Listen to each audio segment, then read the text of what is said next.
አጅሬ እስካሁን አልበሰለም? ትንሽ ቀሯል መጠጥ ይበል ብዬ እኮ ነው። ዛሬ ምን ነው እስካሁን ዘገየክ?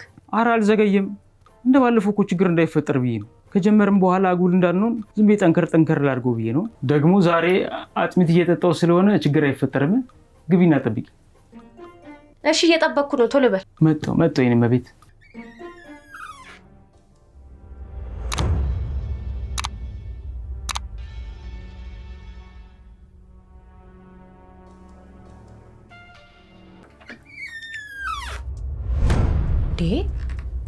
ፊት ሲሰጡ ካበዛክ እኮ።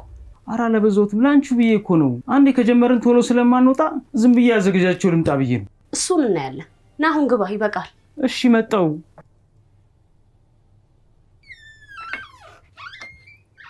አሁን ይሄም ደግሞ ትዳር ይባላል? ምን አይነት መከራ ውስጥ እንደገባው